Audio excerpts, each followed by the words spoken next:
اعوذ باللہ من الشیطان الرجیم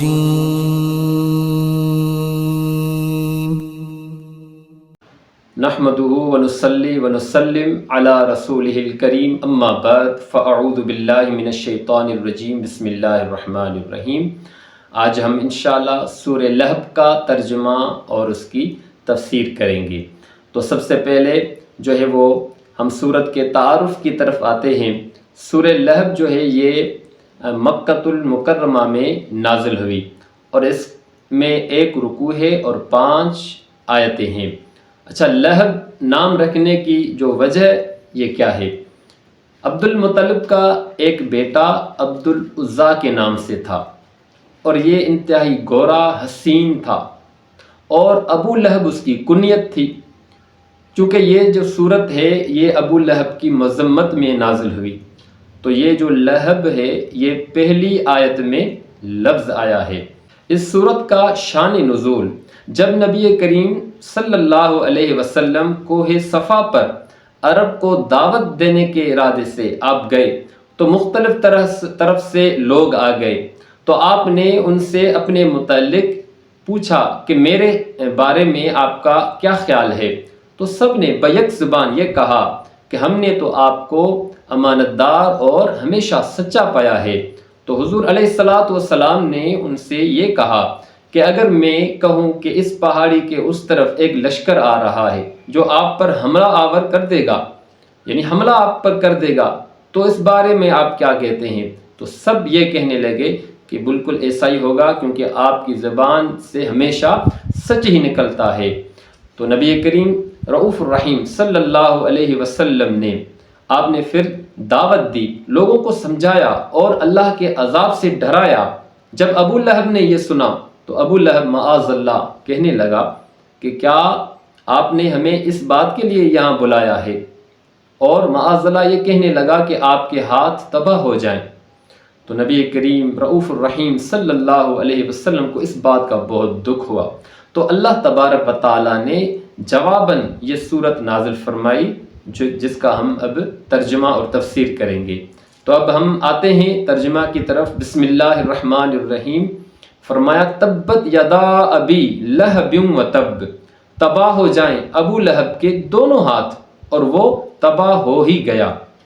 جیسا کہ میں نے پہلے آپ کو کہا کہ ابو لہب اس کی کنیت تھی، اس کا جو نام تھا وہ تھا عبد العزیٰ، اور اس کے دونوں بیٹے عتبہ اور عتیبہ، اس کے گھر میں نبی کریم صلی اللہ علیہ وسلم کی 2 صاحبزادیاں ام کلثوم اور بی بی رقیہ یہ نکاح میں تھی۔ تو جب یہ سورہ لہب کا نزول ہوا تو یہ ابو لہب نے دونوں صاحبزادیوں کو جو ہے وہ اپنے بیٹوں سے طلاق دلوا دی۔ اس کا حضور کو بہت دکھ ہوا اور آپ نے بد دعا بھی کی، تو وہ تباہ ہو گیا۔ کیسے ہوا؟ جنگ بدر کے 1 ہفتے کے بعد اس کے جسم میں ایک طرح کی بیماری سی ہو گئی اور اس کے جسم سے بدبو آنے لگی، اتنی بدبو کہ اپنے گھر والے، اپنے بیٹے سارے اس کو چھوڑ گئے، اور پھر وہ اسی بیماری میں مر گیا۔ 3 دن تک اس کی لاش اپنے گھر پر پڑی رہی، کوئی قریب آنے کے لیے تیار نہیں تھا، اور اس کی بدبو کی وجہ سے دوسرے جو لوگ تھے ان کو تکلیف اور اذیت پہنچی، جو ہے وہ ان کی لاش کو اٹھائیں کسی طرح سے، تو ان کے بیٹوں نے اجرت دے کر، مزدوری دے کر ابو لہب کی لاش کو اٹھایا اور اٹھا کر کسی طرح کسی جگہ پر پھینکوا دیا۔ تو یہ تھا اس کا انجام جو حضور علیہ السلام کی گستاخی کرتا تھا۔ آگے فرمایا ما اغنا عنہ مالہ وما کسب، اس کے مال نے اور اس کی کمائی نے اس کو کوئی بھی فائدہ نہیں پہنچایا۔ اور یہ ظاہر بات ہے، اس کو نہ اپنا مال کام آیا نہ اس کو اس کی کمائی کام آئی، چونکہ وہ گستاخ تھا۔ اور پھر جب یہ آیت نازل ہوئی تو ابو لہب کہنے لگا میں اپنی جان کا فدیہ دے دوں گا، میں اپنی مال کا فدیہ دے دوں گا، مجھے کچھ بھی نہیں ہوگا۔ مگر جب وقت آیا تو ابو لہب کو نہ مال کام آیا، ابو لہب کو نہ اولاد کام آیا، ابو لہب وہ تباہ اور برباد ہو گیا۔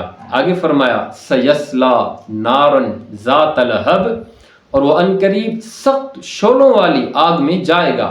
دنیا میں بھی اس کو عذاب ہوا اور جب آخرت قیامت کا دن ہوگا تو اس کو یقیناً جہنم کی آگ میں پھینکا جائے گا۔ آگے فرمایا وَامْرَأَتُ حَمَّالَةَ الْحَطَبِ، اور اس کی بیوی بھی جو لکڑیوں کا گٹھا اٹھائے ہوئے۔ اب صرف ابو لہب تو نہیں تھا، اس کی بیوی جو تھی وہ بھی اسلام کی اور نبی کریم صلی اللہ علیہ وسلم کی سخت دشمن تھی، اور ایسی دشمن کہ وہ کانٹوں کا گٹھا اٹھایا کرتی تھی، اور وہ دیکھتی تھی جب نبی کریم صلی اللہ علیہ وسلم جب کہیں سے گزرتے تو وہ کانٹوں کا گٹھا وہاں رکھتی تھی تاکہ حضور کو تکلیف پہنچے، حضور کے صحابہ کو تکلیف پہنچے۔ تو اس کا انجام کیا ہوا؟ پھر فرمایا فی جیدہا حبل من مسد، اس کی گردن میں کھجور کی چھال کی رسی ہوگی۔ تو یہ جو تھی کھجور کی خال کی رسی بنایا کرتی تھی، اور اس پر جو ہے وہ کانٹوں کا جو گٹھا اٹھایا کرتی تھی اس کو باندھتی تھی، اور ہر جو ہے وہ حساب سے وہ کوشش کرتی تھی کہ معاذ اللہ حضور کو تکلیف پہنچائے، حضور کی سخت دشمن تھی۔ تو ایک مرتبہ ایسے ہی وہ آ رہی تھی، سر پر کانٹوں کا گٹھا اور رسی جو ہے وہ بندھی ہوئی تھی، اور وہ تھک کر کسی پتھر پر بیٹھ گئی، تو ایک اللہ کی طرف سے اللہ کے حکم سے ایک فرشتہ آیا جس نے پیچھے سے کھینچا، تو وہ نیچے گر گئی اور اسی حالت میں وہ مر گئی۔ تو یہ اس کا انجام تھا۔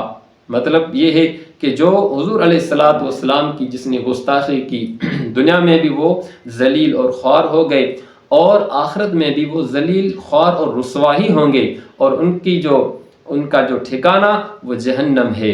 تو اللہ تبارک و تعالی ہم سب کو قرآن پاک پڑھنے، سمجھنے اور عمل کرنے کی توفیق عطا فرمائے۔ وما علینا الا البلاغ المبین۔